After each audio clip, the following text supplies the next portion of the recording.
Dia Syawal, Nikade Grace MP dan Nikade Grace MPA yang akan memberikan informasi serta pengalamannya dalam mengikuti program sosialisasi program magang dan studi independen bersertifikat atau MSIB. Sebelumnya marilah kita berdoa terlebih dahulu di kelancaran acara ini. Berdoa menurut keyakinan dan agamanya masing-masing. Berdoa dimulai.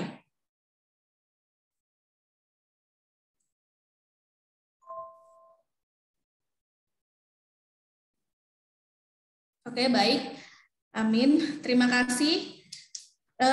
Sebelumnya mungkin kita akan berfoto bersama. Namun saya minta tolong bantuannya kepada panitia Humas Unmul untuk membantu saya mengambil dokumentasi. Boleh ya? Oke, mungkin untuk para peserta sosialisasi pada hari ini silahkan menyalakan kameranya. Ya. Agar kita bisa mendokumentasikan acara ini.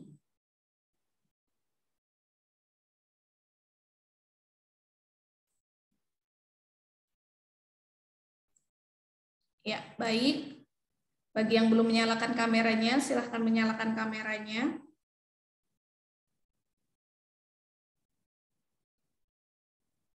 Oke. Ya. Ya. Saya pandu untuk slide yang pertama. Bentar.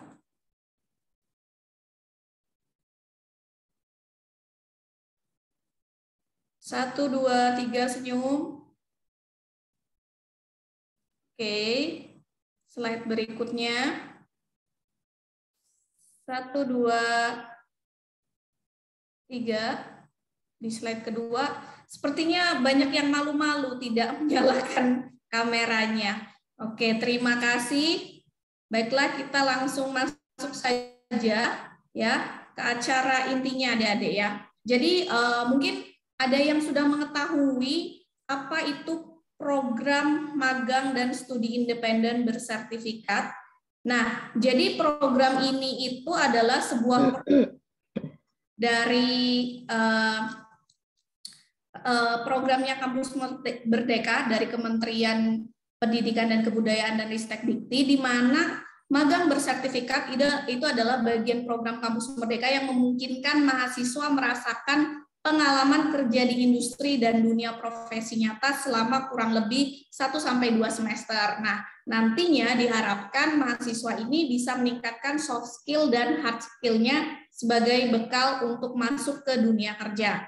Nah, sementara kalau program studi independen itu adalah program Kampus Merdeka yang memungkinkan mahasiswa belajar dan beraktivitas di luar kelas perkuliahan, namun tetap diakui sebagai bagian dari perkuliahan. Nah, di sini tujuannya itu adalah melengkapi diri dengan kompetensi-kompetensi spesifik. Nah, untuk lebih jelasnya masih terkait program ini, maka kita langsung saja meminta narasumber kita yaitu Ibu Masayu untuk memberikan informasinya terkait tata cara pendaftarannya dan lain sebagainya.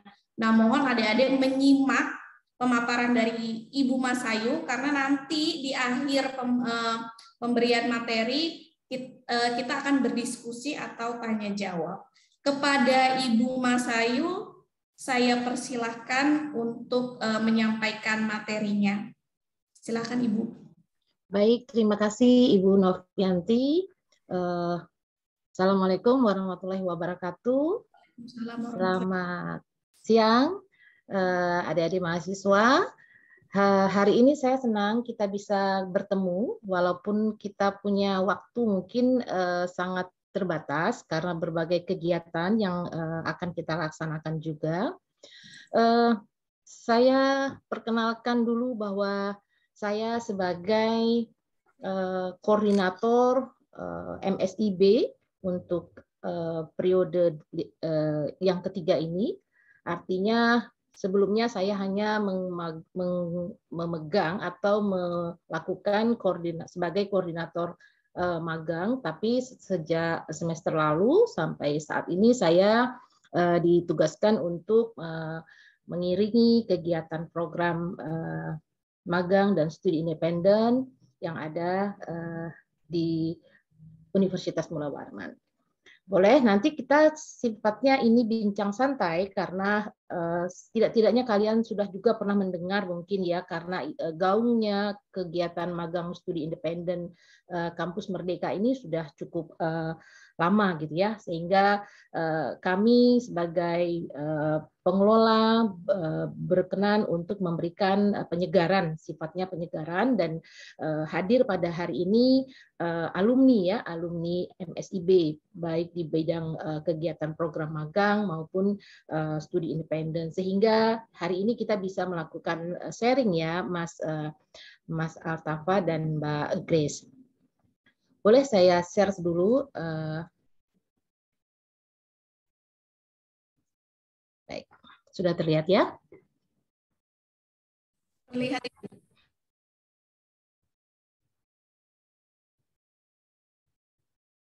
Oke. Baik, MSIB ya. MSIB itu singkatan dari magang studi independen bersertifikat.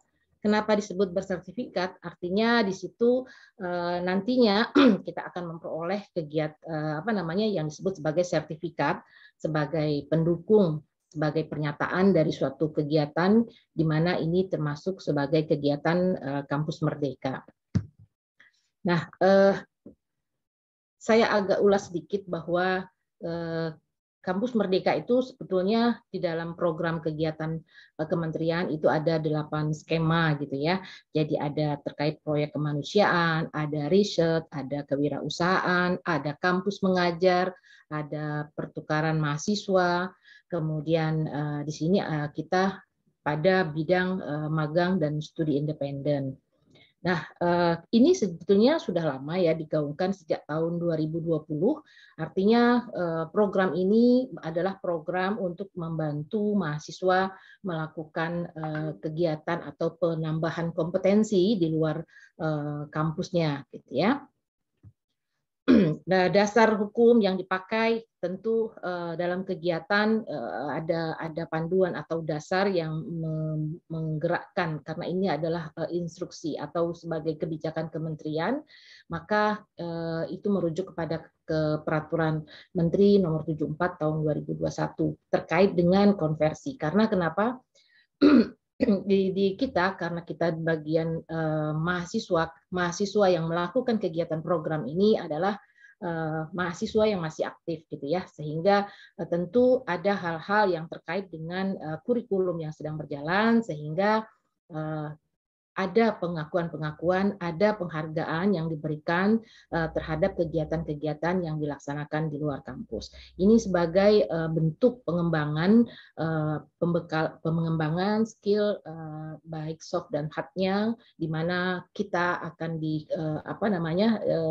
diberikan pemahaman bagaimana itu dunia kerja. Jadi kalau kita lihat bahwa struktur dari kegiatan dengan kurikulum yang ada di kita itu adanya bahwa kegiatan kita itu satu SKS itu setara dengan 170 menit, di mana strukturnya itu dihitung sebagai kegiatan tutorial dan praktek ya. Jadi, nah karena kegiatan ini mungkin hampir sama seperti PKL gitu, tapi PKL ataupun kegiatan KKN itu kan di durasi waktunya cukup singkat, sementara di dalam kegiatan ini kita akan memakan waktu hampir waktunya 1 semester atau 6 bulan, tapi mungkin efektifnya itu terjadi selama 5 bulan karena kita akan melakukan kalkulasi kegiatan terhadap penilaian yang akan diberikan di akhir semesternya, di mana durasinya 16 sampai 24 minggu dengan total 900 jam pembelajaran, sehingga ini dinyatakan dikonversi sebagai SKS-nya sebanyak 20 SKS ya. perlu adik-adik ketahui bahwa sebetulnya kegiatan ini tentu akan berkolaborasi, bukan hanya pada Kementerian Pendidikan saja, dari Kementerian Pendidikan saja, tapi kita berkolaborasi dengan mitra, di mana mitra ini adalah mitra yang bergerak di bidang usaha dan industri, ya. Nah, sehingga mitra-mitra yang ditetapkan, mitra-mitra yang dilibatkan, mitra-mitra yang disodorkan kepada mahasiswa untuk ikut pada mitra tersebut adalah mitra-mitra pilihan, mitra-mitra yang sudah dilakukan seleksi, mereka sudah mempunyai kurikulum, sehingga ini akan berdampak adanya link and match pada kegiatan kurikulum atau akademis dengan dunia usaha, sehingga mereka juga melakukan atau menyediakan yang namanya mentor, atau kalau kita di kampus itu dosen pembimbing, ya. Selanjutnya tadi saya sampaikan setiap semester pertambahan mitra itu cukup banyak. Artinya sejak batch yang pertama di tahun 2021 yang lalu itu kita lihat bahwa banyak antusias dari mitra-mitra untuk bergabung, menyediakan tempat untuk dilakukannya kegiatan yang namanya kegiatan magang dan studi independen. Jadi ini artinya kita akan berada di mitra-mitra untuk melakukan kegiatan magang ataupun studi independen. Tujuannya, kalau misalnya kita lihat ada dua kondisi magang, sebutannya yang magang, ada yang sebutannya sebagai studi independen. Jadi kalau kita sebut sebagai magang ini, kita akan diajak, kita akan dilihatkan kepada kegiatan lapangan kerja atau dunia kerja, apakah itu suatu di pabrik atau memang benar ada fisik di lapangan gitu, ya. Maka mahasiswa ini diberi atau diajak terlibat dalam suatu proyek nyata atau kegiatan perusahaan. Kemudian tentu di dalam kegiatan-kegiatan seperti ini satu mitra atau satu perusahaan dia akan merekrut berbagai mahasiswa, apakah dari bidang-bidang tertentu atau dari beberapa universitas, gitu, ya. Nah, sehingga dengan kurikulum yang mereka punya, mereka akan memberikan pembimbingan, kemudian mereka akan mengarahkan untuk mahasiswa tahu pada divisi-divisi yang ada di perusahaan tersebut. Kadang itu dilakukan rolling, gitu, ya. Nah, kemudian anggaplah bahwa program magang ini adalah pembelajaran yang terstruktur, namun dia berbasis kepada proyek, ya. Kemudian nantinya kita akan memperoleh sertifikat industri, ya. Karena kalau sertifikat kompetensi itu tergantung mitranya. Kalau dia melihat kemampuan kita itu memumpuni, dia bisa melibatkan kita atau mengajak kita untuk mengikuti sertifikat yang merupakan sertifikat kompetensi. Jadi sertifikat kompetensi dan sertifikat industri itu berbeda. Kalau sertifikat kompetensi maka dia akan terrecord di dalam sebagai kompetensi dari BNSP, ya, Badan Standar untuk sertifikasi. Nah, kemudian tujuannya atau keinginan daripada mitra sendiri dengan keterlibatan mahasiswa-mahasiswa yang akan lulus, gitu, ya, yang akan keluar nanti atau menjadi alumni, gitu. Karena ini memang peruntukannya pada mahasiswa yang masih aktif. Sehingga nanti dia akan melihat dan memberikan kesempatan dia untuk melakukan perekrutan. Jadi ini menjadikan kesempatan dia untuk memantau, memonitor dalam perekrutan tenaganya atau SDM yang ada di dalam perusahaan tersebut, sehingga mahasiswa-mahasiswa yang memungkinkan untuk bisa menjadi pegawainya juga bisa akan direkrut, ya. Kemudian ada yang disebut sebagai program studi independen. Studi independen ini dia ada yang karena sistem kemarin sistemnya ada yang bekerja dengan cara online atau dengan secara offline, gitu, ya. Tapi ini biasanya kita untuk banyak tutorial terkait, dia juga sama dengan project, cuman larinya ke satu terobosan atau penelitian terciptanya suatu produk-produk dari hasil kajian-kajian yang diberikan selama kegiatan pelatihan studi independen ini. Nah, kemudian di sini pembelajaran mandiri itu membantu untuk mahasiswa menguasai keahlian atau keterampilan bidang teknologi digital misalnya ya. Kemudian karena sekarang konsentrasi kita ini kan untuk mempercepat, jadi sehingga semuanya diarahkan untuk bisa secara digital. Nah, di situ pun juga di perusahaan atau di mitra juga akan memberikan pembimbingan ya dengan berbagai item bidang yang dia sampaikan kepada mahasiswa. Jadi sebetulnya kita tanpa harus membayar pun mereka memberikan ilmu-ilmu yang bermanfaat untuk adik-adik mahasiswa. Sama, akhirnya nanti kita akan mendapatkan sertifikat bisa juga tadi sertifikat kompetensi karena misalnya dia sudah dianggap keahliannya ada di bidang itu atau dia sudah masuk di kategori apa, maka diberi juga yang disebut sebagai sertifikat. Kemudian mahasiswa yang seperti apa sih yang bisa ikutan di dalam kegiatan ini? Sebetulnya Kementerian sudah sangat memberikan kesempatan, memberikan pembelajaran kepada mitra industri dan perguruan tinggi untuk sebetulnya melakukan atau menjalin kerjasama sehingga kebutuhan industri itu dapat tersediakan dari lulusan yang dikeluarkan oleh perguruan tinggi. Nah, untuk mencapai itu atau untuk mengarah ke situ, maka kementerian itu memberikan kesempatan kepada seluruh perguruan tinggi yang baik swasta maupun perguruan tinggi negeri ini untuk melakukan itu tadi, melakukan kegiatan magang dan studi independen. Jadi kalau misalnya nanti adik-adik ikut di dalam kegiatan atau melamar di dalam kegiatan ini di platformnya kementerian, itu kita akan bersaing ya, kita akan bersaing dengan beribu mahasiswa yang juga melakukan peminatan terhadap suatu mitra, terhadap divisi yang disediakan atau yang ditawarkan oleh mitra. Dan ini juga berlaku pada teman-teman yang dari vokasi, ya, diploma 2, diploma 3, kemudian termasuk juga yang D4 dan kita sarjana. Sehingga bagi kita yang sarjana ini sudah bisa terlibat, sudah bisa mengajukan, sudah bisa melamar apabila dia sudah masuk pada semester 5. Ini kan kebetulan kita semester ganjil gitu ya. Jadi ini masuk di semester 5. Bagi mahasiswa yang semester 5 dia sudah bisa diberi kesempatan untuk melamar pada kegiatan atau program ini.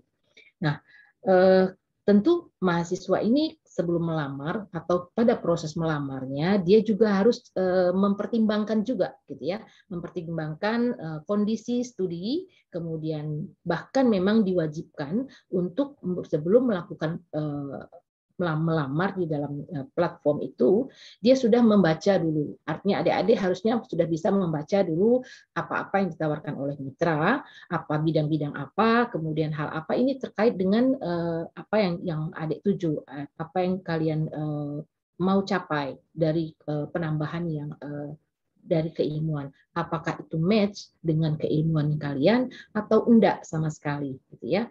Sehingga karena kenapa ini harus dikonsultasikan, ini kami harus menyarankan bahwa mahasiswa harus melakukan koordinasi terlebih dahulu. Walaupun dia sudah melihat, jadi awalnya dia lihat dulu di platform mitra-mitra mana, bagian divisi-divisi mana yang ditawarkan, cocok enggak dengan kita gitu ya, artinya kepeminatan kita. Kemudian adik-adik bisa melakukan konsultasi atau koordinasi ke program studi.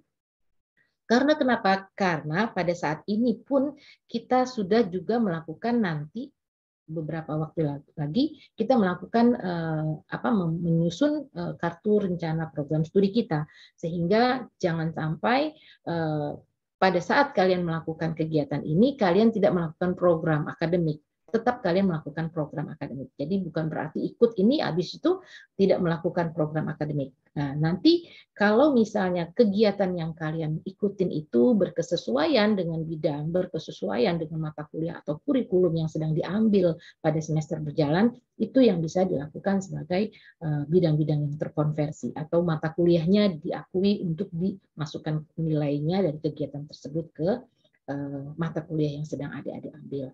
Tetapi apabila itu tidak berkesesuaian, mungkin nanti itu bisa dimasukkan sebagai mata kuliah ataupun mata kuliah MBKM atau mata kuliah tambahan yang nantinya selain nilainya bisa dimasukkan sebagai nilai konversi, maka itu dimasukkan sebagai nilai dalam SKPI kita ya. Jadi surat keterangan pendamping ijazah ya. Nah, kemudian tentunya kami berharap siapapun yang melakukan pelamaran terhadap apa yang sudah diinginkan atau nanti yang dimasukkan atau diklik, itu dia punya komit yang kuat untuk melakukan kegiatan ini secara sungguh-sungguh dengan mengikuti berbagai aturan yang berlaku. Ya, nah tadi yang saya sampaikan bahwa mungkin saja misalnya program magang, dia harus stay di tempat mitra gitu atau di lokasi, maka dia harus meninggalkan perkuliahannya. Dan tentu tadi segala proses ini tadi sudah mendapatkan rekomendasi, sudah mendapatkan persetujuan, sudah didiskusikan sebelumnya, karena bagaimanapun juga kami dosen sangat mendukung untuk memberikan rekomendasi pengembangan bagi mahasiswa untuk melakukan penambahan kompetensi di luar kampus. Ya. Sehingga mahasiswa harus benar-benar serius, sudah melamar, tapi nanti harus benar-benar dilaksanakan. Kalau enggak, ya nggak usah diklik, nggak usah dirujuk di situ. Karena kenapa? Di situ kita mematikan kesempatan pada orang lain kalau mitra sudah menunjuk kita. Dan ini akan berdampak kepada perguruan tinggi ya. Karena kenapa? Ini istilahnya menjadi catatan mitra untuk tidak terlalu mengarah kepada universitas kita kalau kita banyak memperlakukan seperti itu kepada mitra ya. Tentu nanti kalian akan melihat, artinya nanti kalian akan membaca ya di dalam dalam progres untuk melamar gitu ya. Karena ada di dalam, nanti kalian klik di kementerian Kampus Merdeka, di situ nanti ada tutorial yang lebih jelas lagi bagaimana apa saja yang harus kalian lengkapi gitu ya. Nah, di sini tentu yang tadi saya sampaikan, mahasiswa punya komit yang kuat di mana tadi mitra juga akan mempercayai bahwa ini mahasiswa sudah merupakan mahasiswa yang diberi rekomendasi oleh program studi atau fakultas. Jadi kelihatannya untuk rekomendasi ini bisa dilakukan di tingkat fakultas ya, karena bagaimanapun juga kalau universitas dia pasti akan bertanya lagi ke fakultas apakah ini benar mahasiswa dan mahasiswanya sudah disetujui atau sudah diberikan rekomendasi hal-hal lainnya, itu tentu semua dari program studi ya. Program studi akan berkolaborasi untuk mengeluarkan suatu surat, yaitu dengan tanda tangan dari fakultas, karena tidak boleh hanya dari program studi ya. Jadi untuk SPTJM, karena kenapa? SPTJM ini merupakan surat pertanggungjawaban mutlak, karena bagi program yang dibiayai nantinya, maka dia harus bertanggung jawab. Tidak boleh dia keluar pada saat proses kegiatan atau program berjalan, dia putus di tengah jalan, atau bagaimana gitu ya. Dan itu juga sangat berpengaruh kepada lembaga. Jadi adik-adik saya harap juga bisa menjaga nama baik diri maupun nama baik lembaga. Setelah nanti mahasiswa atau adik-adik sudah mendapatkan rekomendasi, sudah mendapatkan SPTJM, maka bisa melakukan proses ya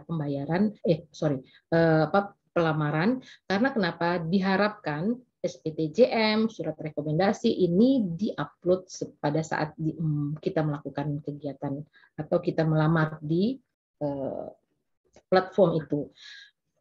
Hal-hal yang sangat sensitif dari kegiatan-kegiatan dari pengalaman yang lalu ini kadangkala data mahasiswa itu tidak berkesesuaian dengan data mahasiswa yang ada di Dikti, atau PD Diktinya berbeda dengan data yang kita masukkan, dan ini yang akhirnya memperlambat proses SK, memperlambat proses pencairan kalau misalnya itu mendapatkan bantuan, dan ini tidak bisa satu-satu gitu ya, jadi harus keseluruhan dulu sempurna baru bisa diajukan SK. Jadi mungkin kemarin-kemarin ada yang merasa kok kayaknya terlambat kita punya pencairan, atau kenapa kok harus bolak-balik, karena itu tadi banyak hal yang kalau dia tidak berkesesuaian, dan ini akan menghambat kegiatan berikutnya.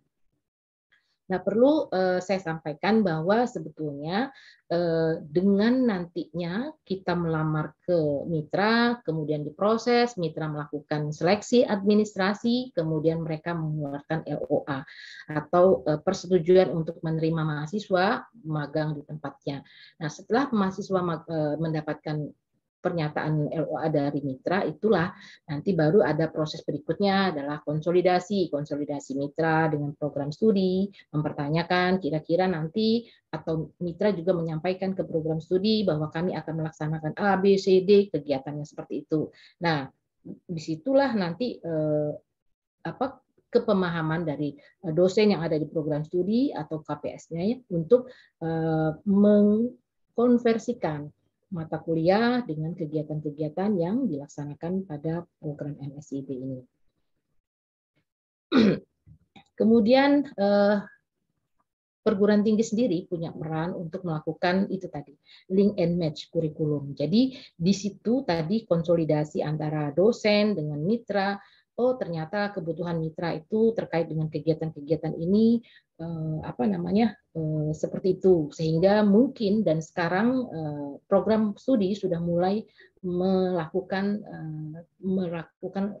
reevaluasi terhadap kurikulum yang dibuat, karena bagaimanapun juga kami berharap lulusan itu bisa langsung terpakai gitu ya, walaupun kita bukan pada bidang terapan murni gitu ya. Jadi namun link and match daripada kurikulum ini sangat diperlukan.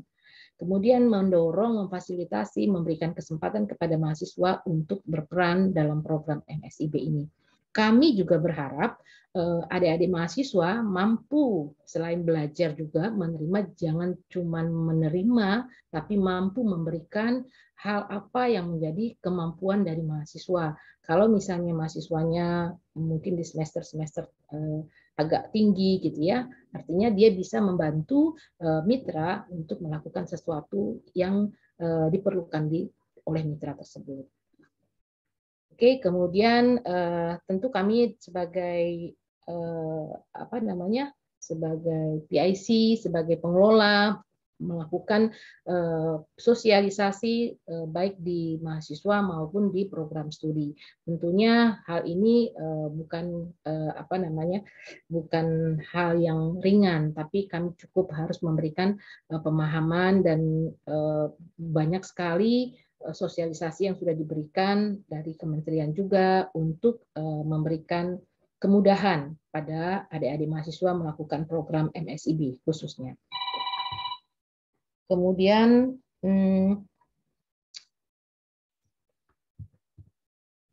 jadi apa sih yang akan diperoleh dari kegiatan MSIB itu tadi, selain ilmu, pengalaman, dan yang pengalaman bekerja di dunia usaha gitu ya.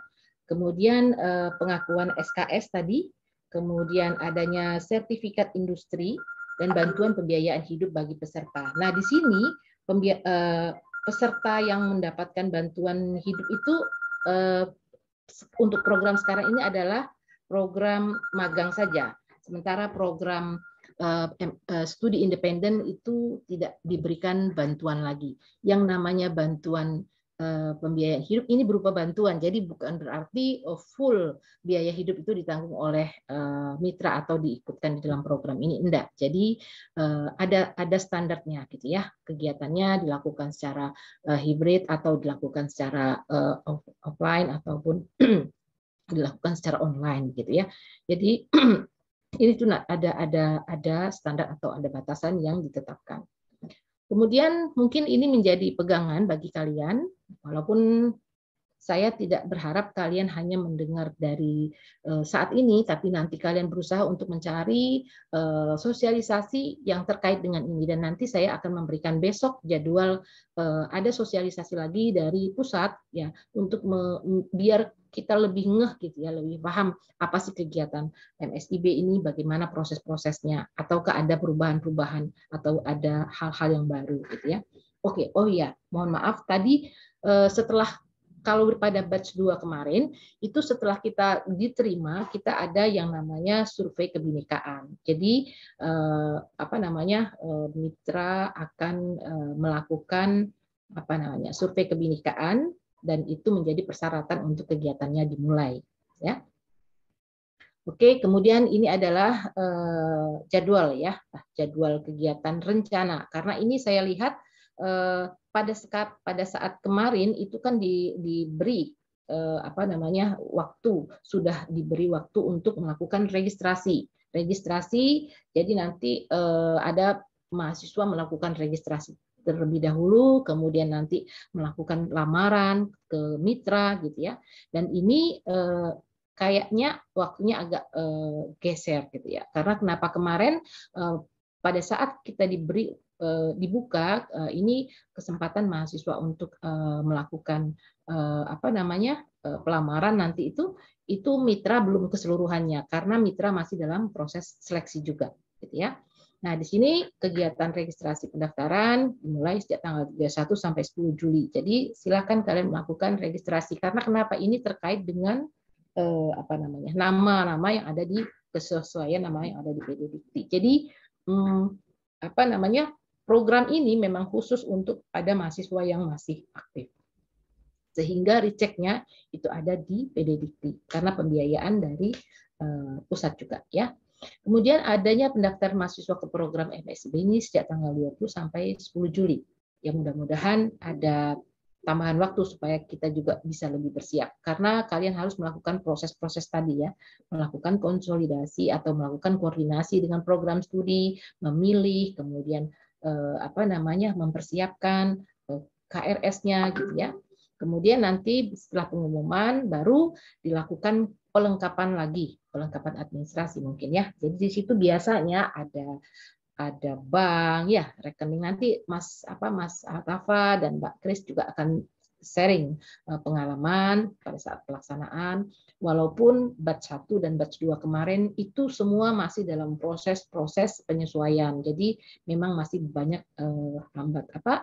kendala-kendala.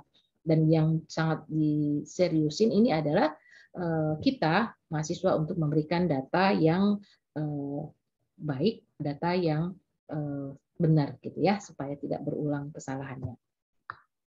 Oke, jadi nanti kalian bisa mengikuti lagi, kemudian bisa baca-baca atau bisa melihat berbagai pertanyaan atau berbagai hal yang mungkin bisa semakin menguatkan atau semakin mencerahkan pemahaman terkait dengan kegiatan MSIB. Walaupun nanti kita bisa sambil bincang-bincang ya, sebisa kita jawab nanti kita jawab. Oke, ini juga ada yang juga dari Instagram, ada yang kalian bisa menggunakan dari media massa yang lain ya. Kemudian ya ini ada dari YouTube. Jadi saya melihat cukup banyak sosialisasi yang dilakukan dari kementerian karena ini sudah familiar juga dan mungkin itu bisa menjadi penambah motivasi lah ya supaya kita bisa melakukan kegiatan MSIB kemudian bisa mendapatkan sesuatu yang bermanfaat. Oke, kemudian saya menginformasikan bahwa sebetulnya hari ini ada sosialisasi tapi untuk teman-teman dari wilayah barat. Sehingga kita kejatahan untuk di wilayah tengah pada besok tanggal 28 itu kurang lebih jam 11. Jadi silakan nanti kalau mau melakukan atau ikut dengar lagi gitu ya by Zoom dari panitia pusat. Oke, rasanya begitu saja Ibu Novi. Nanti kita sambung lagi ya kalau misalnya nanti kita harus ada diskusi. Ya, terima kasih Mas Ayu atas pemaparan materinya. Jadi adik-adik pertanyaannya disimpan dulu. Nanti kita bakalan ada sesi diskusi tanya jawab. Selanjutnya ke Mas Altafa nih yang akan memberikan informasi ya terkait MSIB ini. Silakan saja Mas Altafa, waktunya 20 menit ya Mas ya. Biar nanti ada sesi tanya jawabnya. Silakan Mas Altafa.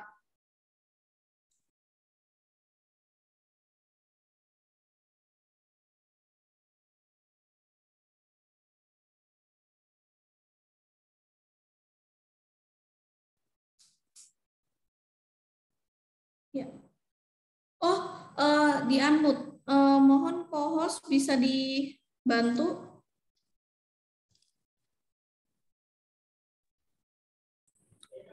Baik, terima kasih. Assalamualaikum warahmatullahi wabarakatuh. Selamat pagi, Ibu. Terima kasih untuk Bu Mas Ayu sebagai koordinator MSIB Kampus Merdeka untuk Universitas Mula Warman, dan juga kepada MC. Terima kasih atas kesempatan yang diberikan. Selamat pagi teman-teman semuanya. Mohon perkenalkan saya adalah saya Altafa Dia Syauqi. Oke, saya share. Apa sudah terlihat? Sudah, Mas Altafa. Sudah. Baik, terima kasih sebelum kesempatan yang telah diberikan untuk memberikan sharing pengalaman dari sudut pandang saya. Jadi perkenalkan, saya Altafa Dia Syauqi, Teknik Sipil tahun 2019. Mungkin sedikit pengenalan dari biodata saya. Saya juga aktif dalam himpunan teknik sipil di Fakultas Teknik Unmul sebagai Kepala Departemen Pengembangan Potensi Akademik, dan juga kemarin alhamdulillah mendapat tanggung jawab sebagai Duta Komunikasi Khusus Wilayah Kalimantan Timur.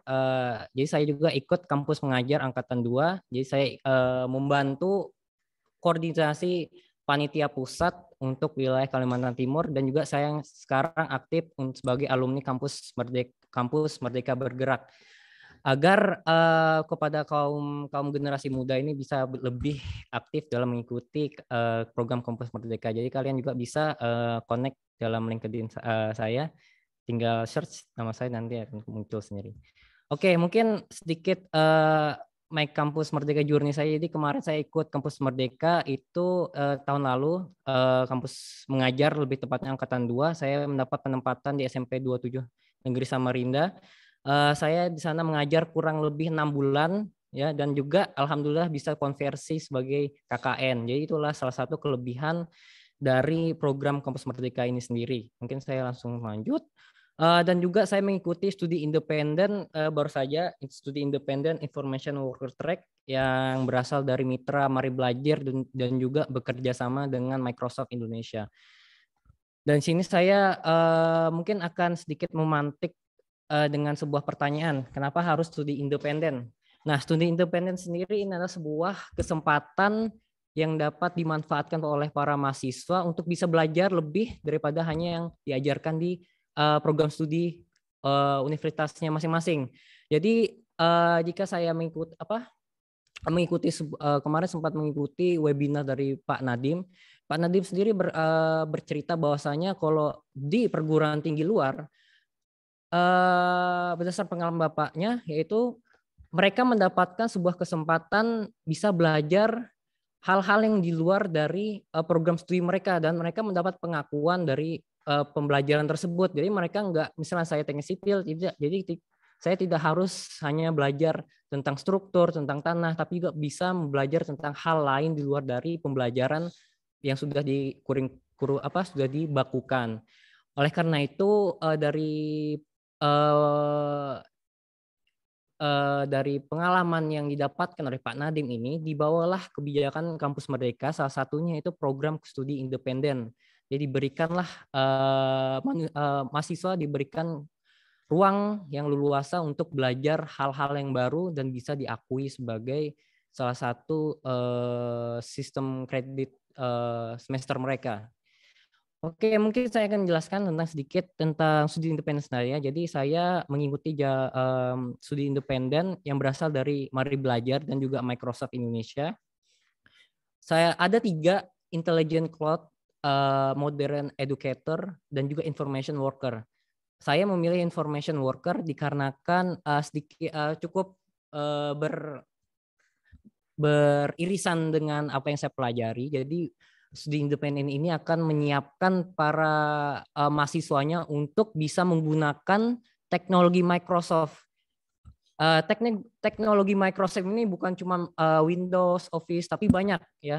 Teknologi Microsoft ini sangat luas ya. Setelah saya mengikuti studi independen ini sangat luas. Jadi mungkin kalian yang mungkin hanya mengenal tentang Office ataupun mengenal tentang Windows itu lebih banyak daripada itu. Jadi mereka menyiapkan mahasiswa untuk memiliki keahlian agar bisa meningkatkan produktivitas mereka. Jadi setelah mengikuti studi independen, mereka mengharapkan mereka bisa membawa keahlian tersebut untuk meningkatkan pekerjaan mereka menjadi lebih produktif, lebih kolaboratif, dan juga bisa meningkatkan kerjasama.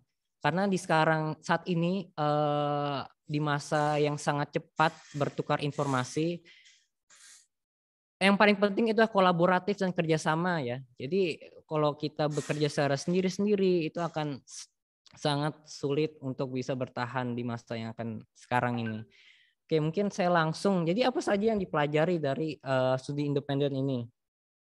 Pertama, tentu saja Microsoft Office. Saya mempelajari Microsoft Office. Jadi dari basic sampai advance itu saya pelajari dari Microsoft Word, Microsoft Excel, dan PowerPoint. Tapi jangan diremehkan ya, karena hampir banyak dari kita bahkan belum bisa membuat daftar pustaka secara otomatis. Masih ada mahasiswa meskipun mahasiswa yang sudah masih membuat secara manual. Nah, inilah yang mau di-tackle sama Mari Belajar. Bahwasanya banyak fitur-fitur dari Microsoft Word ini bisa kita gunakan untuk meningkatkan produktivitas kita. Jadi kita nggak perlu lagi membuat daftar isi secara manual.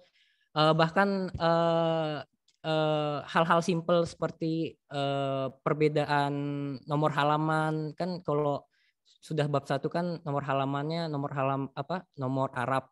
Kalau nomor sebelumnya kan nomor Romawi.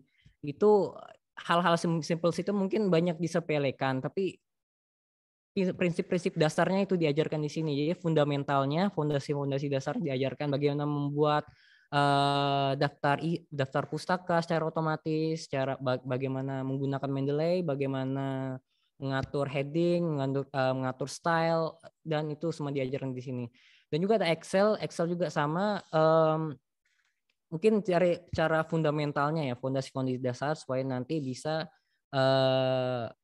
lebih advance lagi. Jadi mereka prinsip-prinsip dasar itu enggak mudah terlena begitu. PowerPoint juga kami diajarkan bagaimana membuat PowerPoint yang indah, yang bisa dilihat orang, bagaimana mempresentasikannya juga. Jadi kami diajarkan bahwasanya yang kita perlu membuat PPT itu secara minimalis. Yang penting tuh isi dan juga bagaimana cara penyampaiannya gitu.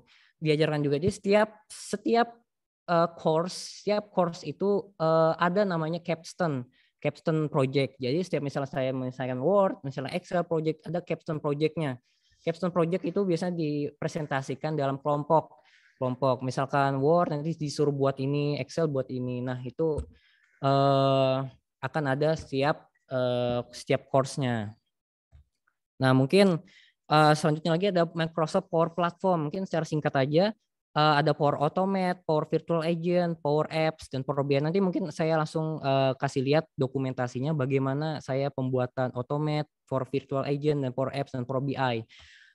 Oke, dan juga ada Microsoft 3 namanya fundamental. Ada SharePoint, Yammer, Teams, Microsoft Form. Microsoft Form itu seperti saingannya Google Forms. Teams itu seperti Discord tapi lebih ke produktivitas kerja. Yammer itu seperti Blogspot. Tapi Yammer itu kayak Facebooknya perusahaan. Jadi istilahnya Facebooknya itu khusus, misalkan Unmul khusus untuk Unmul aja gitu. Jadi cuma diakses untuk orang-orang Unmul aja, gamer gitu. SharePoint itu kayak Google Drive, tapi khusus untuk organisasi. Jadi nggak bisa orang-orang yang nggak berwenang bisa masuk gitu. Jadi course yang saya pelajari dalam studi independen ini ada sekitar 20 SKS hitungannya. Secara teori ada 20 SKS. 20 SKS ini terbagi menjadi rentang 5 bulan dan baru saja berakhir kemarin, minggu kemarin 5 bulan. Dan juga course ini istilahnya jadi kan misalkan kita itu setiap minggu ada matkul yang berbeda ya, matkul yang berbeda setiap minggu. Tapi ini enggak. Jadi matkulnya ini misalkan saya fokusnya Microsoft Word 1 bulan, Microsoft Excel 3 minggu misal gitu. Jadi fokusnya satu persatu gitu. Jadi kita bisa memperdalamnya secara lebih tajam lagi. Nah mungkin saya langsung memberikan sedikit dokumentasi hasil pengerjaan studi independen saya. Jadi kemarin saya sempat membuat capstone akhir saya yaitu otomatisasi daftar webinar. Secara singkat artinya Power Automate ini adalah teknologi Microsoft yang memudahkan kita untuk mengotomatisasi pekerjaan kita. Misalkan di sini, when a new response is submitted lewat forms ya. Jadi saat ada pendaftar mengsubmit form, dia akan mendapatkan konfirmasi email secara otomatis. Setelah mendapatkan konfirmasi secara otomatis, dia akan mendapatkan, dia langsung masuk ke dalam Teams. Dia masuk dalam Teams. Setelah masuk dalam Teams atau istilahnya kayak WhatsApp, grup WhatsApp, tapi lebih bagus lagi, datanya itu akan menjadi database di SharePoint. Setelah menjadi database di SharePoint, database tersebut akan divisualisasikan dengan Power BI. Jadi Power BI itu adalah istilahnya visualisasi data-data. Mungkin nanti saya langsung ke next supaya bisa lihat apa sih Power BI itu. Oke. Nah, ini Power BI ya dulu ya. Jadi Power BI ini adalah memvisualisasikan data-data. Nah, data itu nggak enak kalau kita cuma lihat angka, cuma lihat tabel, tapi enak kalau dilihat secara grafis ya. Karena enak cara lihat grafis bagaimana hubungan antara X sama Y-nya, bagaimana hubungan dalam satu lingkaran, bagaimana data maksimum, data minimum. Itu paling enak kalau dilihat secara grafis. Nah, inilah diajarkan sama Mari Belajar dan Microsoft. Bahwasanya sekarang ini kebutuhan akan data itu kan sangat tinggi, yang artinya data itu banyak. Data yang banyak itu nggak enak kalau dilihat secara manual. Jadi inilah teknologi yang digunakan supaya bisa melihat data itu secara menarik. Nah, teman-teman jika kalian bisa memanfaatkan teknologi ini sangat-sangat luar biasa karena banyak sekarang kebutuhan kalau dilihat apalagi admin data itu harus bisa mengoperasikan Power BI ya, Power BI karena ini sudah menjadi syarat mutlak dalam enterprise sekarang mencari pekerjaan. Oke, mungkin kembali lagi ke Power Apps. Jadi Power Apps ini adalah pembuatan aplikasi sederhana. Jadi kita nggak usah coding, nggak usah. Kalau kalian mungkin mikirnya coding, nggak. Ini kita tinggal naruh tombolnya di sini, kita tinggal ganti tulisannya, tinggal atur-atur, dah jadi aplikasi. Jadi nggak usah coding, nggak usah mikirkan sistemnya gimana. Teman-teman mungkin dari teknologi informasi mungkin wajib kayaknya juga mempelajari ini karena ini simple banget, bahkan yang nggak ada knowledge tentang coding itu bisa banget untuk menggunakan Power Apps ini. Setelah itu ada juga yang saya suka yaitu adalah pembuatan chatbot. Saya sini buat tentang jadwal kuliah, misalkan saya tanya lagi kapan kuliah lagi ya. Nah, ini dia akan merespon, "Hai, aku akan membantu memberikan informasi jadwal kuliah. Kamu ingin mengetahui jadwal mata kuliah apa?" Saat saya merespon tentang mata kuliah analisa struktur, dia akan memberikan jadwalnya kapan. Nah, ini salah satu misalkan kalian sering menggunakan chatbot seperti yang ada di Telkomsel ataupun di website-website. Implementasinya itu bisa menggunakan ini for virtual agent namanya, for virtual agent. Salah satu produk Microsoft Power Platform.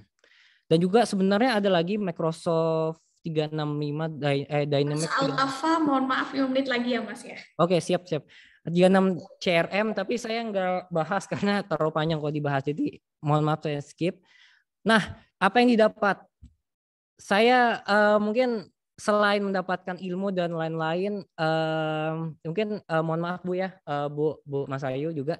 Jadi saya mungkin ingin menginformasikan juga bahwasanya di studi independen saya mendapatkan uang kuota, tapi saya nggak mau membeberkan berapa besar uang kuotanya karena itu menurut saya rahasia, jadi saya nggak perlu beberkan. Salah satu yang paling bermanfaat itulah sertifikat resmi dari Microsoft ya. Di situ akan tertanda tangan langsung dari CEO-nya Satya Nadella begitu. Kalian tahu berapa harga satu sertifikatnya ini berapa? Mungkin ada yang tahu? Oke, mungkin langsung aja ya. Itu harganya 2 juta dan kita mendapatkan 4 kali secara gratis. Gratis. Jadi 8 juta gratis. Ya, inilah keuntungan yang bisa kalian dapatkan dari studi independen. Khususnya kalau saya ini, jadi sertifikat resmi dari Microsoft.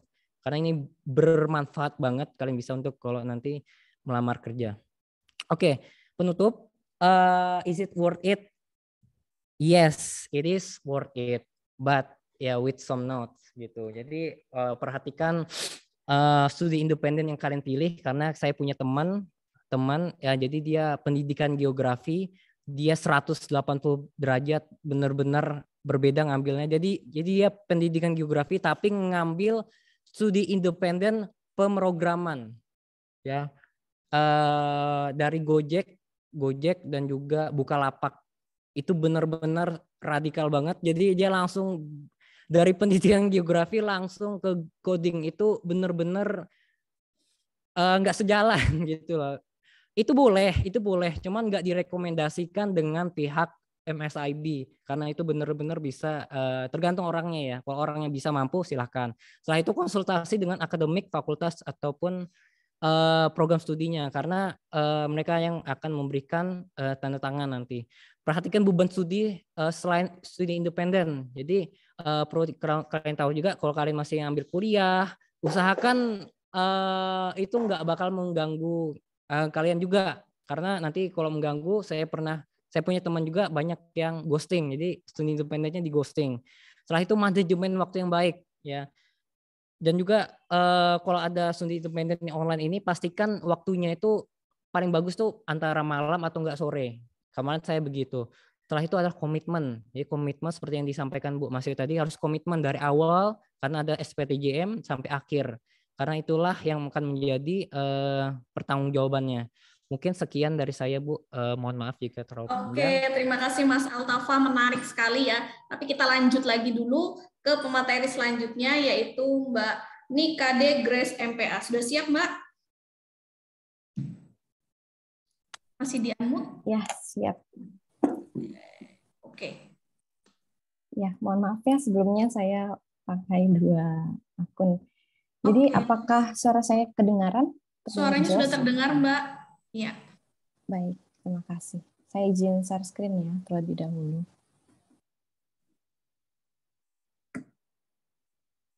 Sudah tampil ya? Tampil. Baik. Ya. Masih. Mungkin. Ya, sebelumnya saya ucapkan yang saya hormati Bu Mas Ayu sebagai koordinator program magang studi independen bersertifikat ya. Dan juga selamat siang untuk teman-teman yang sudah join pada Zoom siang ini. Jadi seperti saudara Altafa yang mungkin menceritakan pengalamannya sebagai alumni studi independen, saya di sini perkenalkan Nikade Grace, yaitu peserta internship sebagai asisten geotechnical engineer di Departemen Geoteknik dan Hidrologi Departemen PT Brokol. saya angkatan pertama untuk program MSc ini sendiri. Ya, jadi bisa dilihat ya, mungkin teman-teman bisa dilihat sini ada beberapa yang mungkin saya bahas dan saya berbagi informasi yang saya tahu saat saya mengikuti program ini dan sharing gitu. Oke, kita langsung lanjut ya. Ya, nggak asing ya dengar kampus merdeka gitu. Lagi tren untuk mahasiswa sekarang.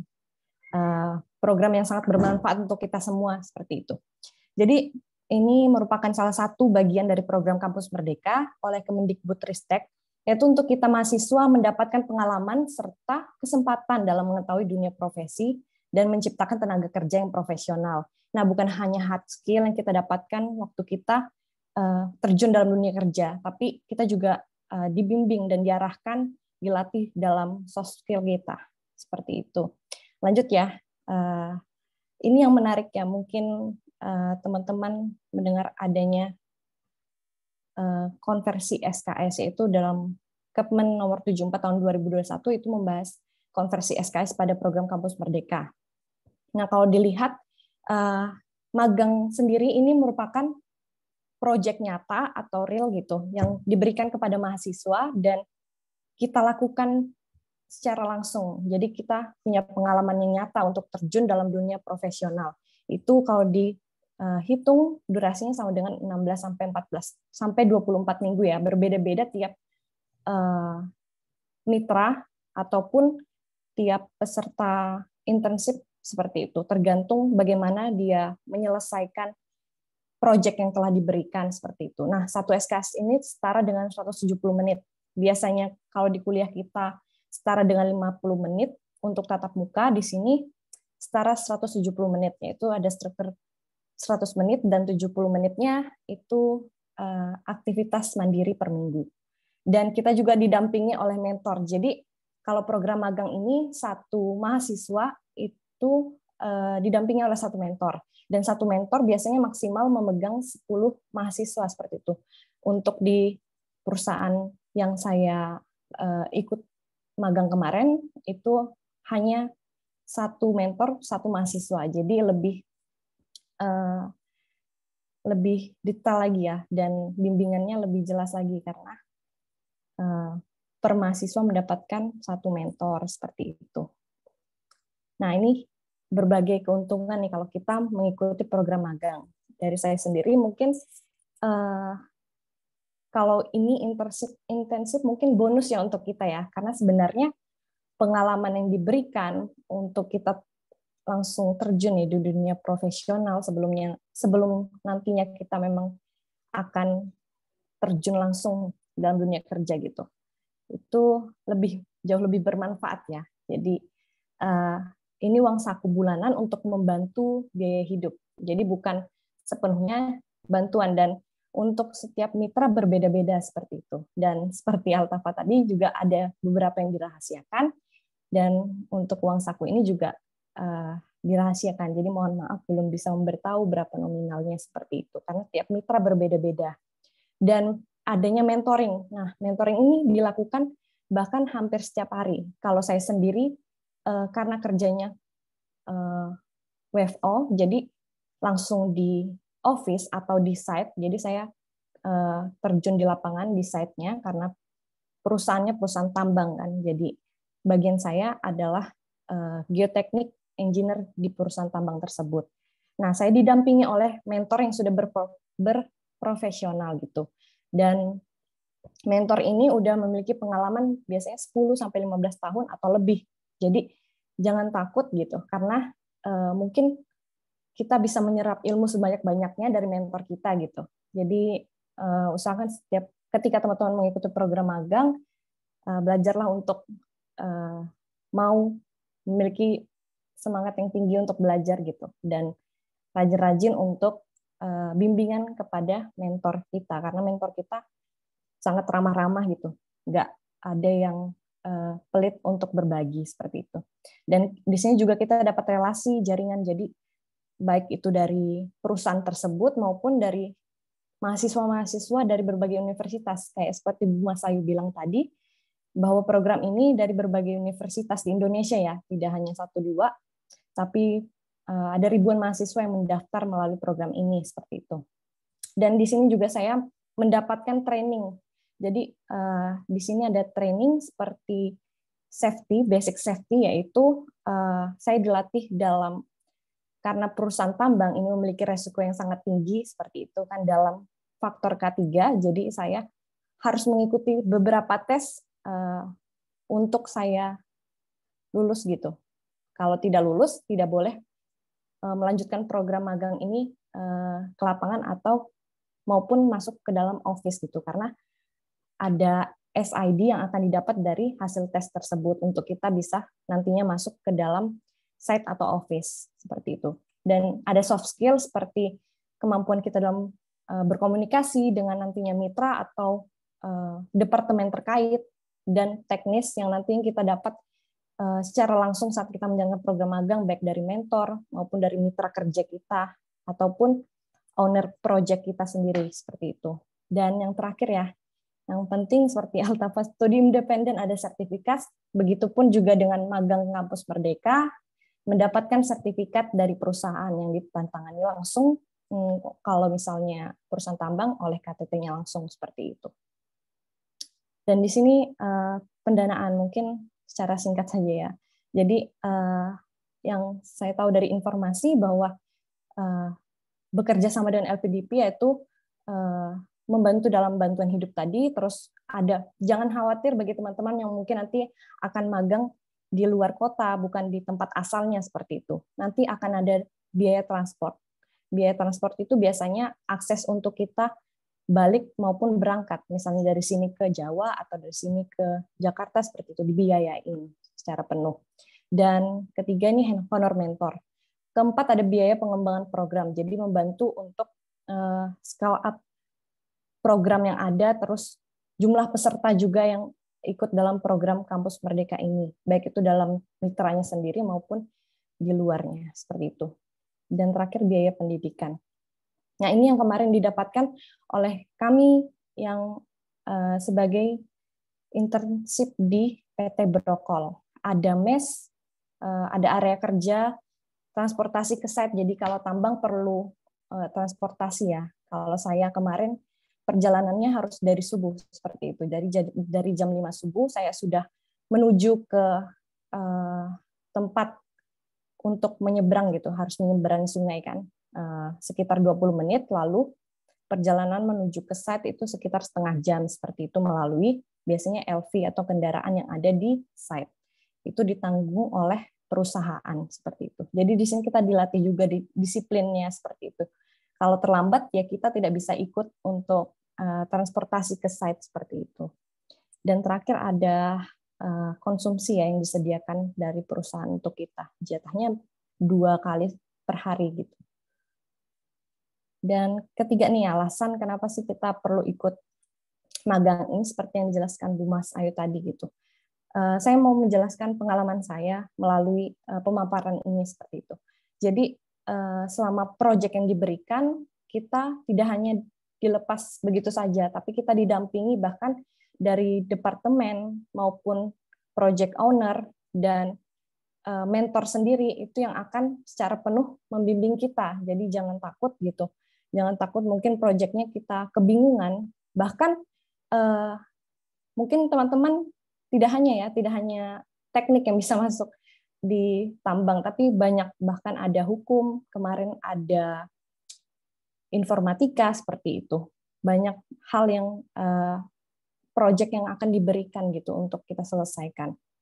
Nah, di sini kita akan mendapatkan program magang itu yang terstruktur dan berbasis proyek. Jadi proyeknya nyata,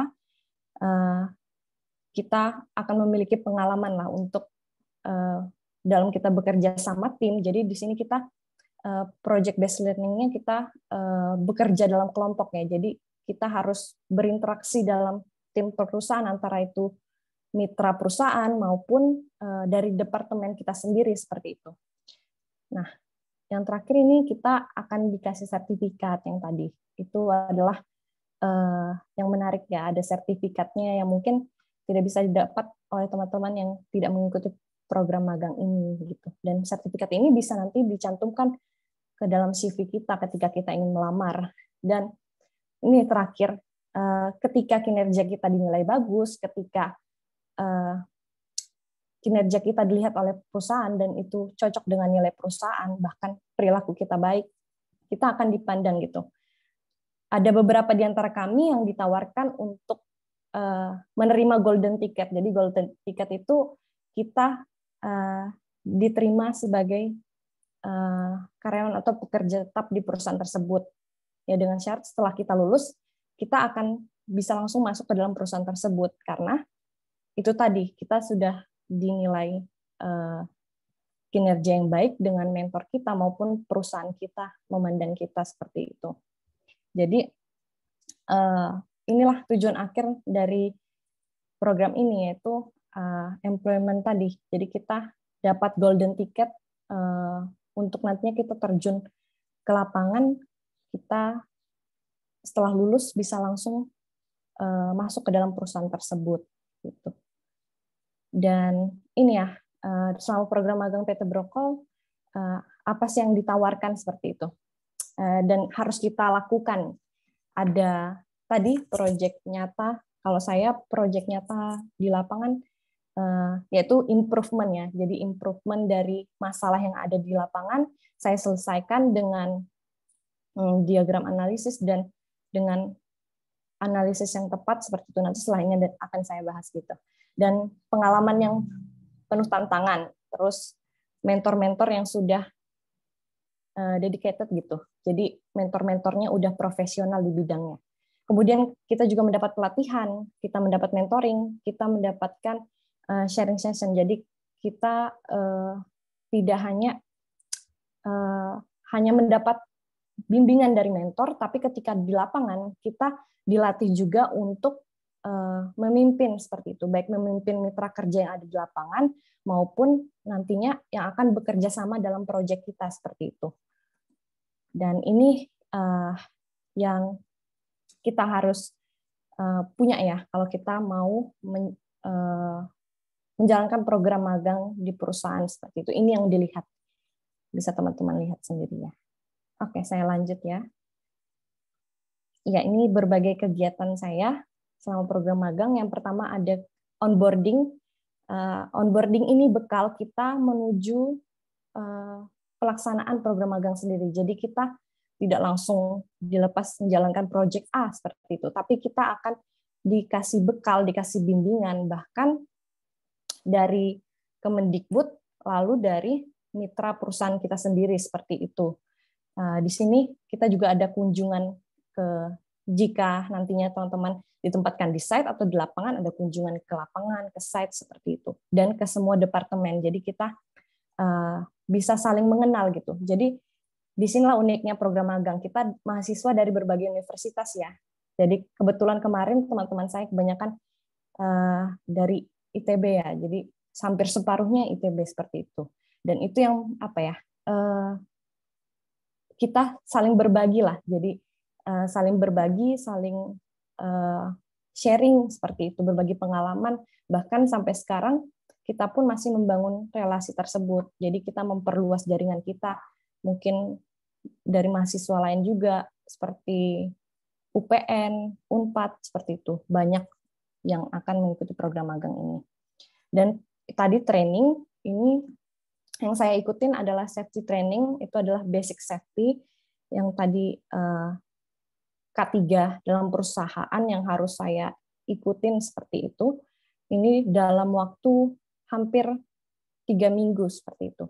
Lalu safety supervisor, jadi kepemimpinan kita saat di lapangan gitu. Dan kedua, kita akan mendapatkan training juga dalam soft skill kita seperti kemampuan kita berkomunikasi, nantinya akan dipakai saat kita mendiskusikan proyek kita dengan mitra kerja kita, seperti kalau perusahaan PT Brokol sendiri, di dalamnya ada kontraktor-kontraktor yang mengawasi di lapangan, dan saya harus menjalin komunikasi atau berinteraksi dengan mereka. Nah, bagaimana sih komunikasi yang baik? Sebelum itu saya sudah diberi training terlebih dahulu. Gitu. Adanya pelatihan juga untuk presentasi, karena nanti akan presentasi di akhir dan di tengah-tengah juga dalam progresnya akan presentasi ke manajer, superintendent, maupun ke direktur gitu, atasan-atasan. Jadi kita akan dilatih dengan benar gitu. Bagaimana sih berkomunikasi dengan atasan kita, bagaimana mempresentasikan hasil yang sudah kita lakukan dan kita kerjakan di lapangan seperti itu. Lalu ketiga, terakhir penyelesaian masalah. Bagaimana kita menyelesaikan masalah-masalah proyek ini akan dijelaskan dalam training seperti itu. Yang terakhir ini training teknisnya seperti itu. Yang tadi kita bisa dapatkan saat berjalannya program ini. Dan ini proyek-proyek saya selama di lapangan, jadi beberapa proyek saya adalah mengawasi kinerja di lapangan dan mapping serta analisis geoteknik. Jadi saya memperhatikan apa yang menjadi permasalahan di lapangan, itu yang saya bawa dan akan saya lakukan analisis kemudian mapping gitu. Mapping istilahnya saya memetakan apa yang sudah saya dapat permasalahan itu lalu saya selesaikan dengan solusinya gitu. Dan kemudian adanya improvement, ini yang penting gitu. Dari solusi tersebut kita membuat improvement untuk perusahaan agar perusahaan tersebut dapat mengimplementasikannya nanti di lapangan seperti itu. Apa yang sudah di-improvement gitu, direncanakan sebelumnya. Ya, ini yang tadi ya, coaching, mentoring, sharing session. Ya, 4 menit. Dan ini, Adek. iya, baik. Ini kegiatan program magang saya, onboarding program. Jadi tadi ada onboarding mitra, terus ini, jadi karena sebelumnya masih masa pandemi ya, jadi dilakukan secara online. Ini adalah basic safety, training basic safety, lalu ini ujian dan soft skill, training soft skill. Lalu ada juga orientasi dan site visit. Ini kami awal kami mengenal ya, saling mengenal satu sama lain karena berbeda-beda universitas dalam satu departemen dan kami harus bekerja sama, jadi harus mengenal dulu ya. Selanjutnya ini saat site visit seperti itu, dan ini saya dengan mentor menemani saya untuk visit ke site, melihat keadaan di site seperti itu.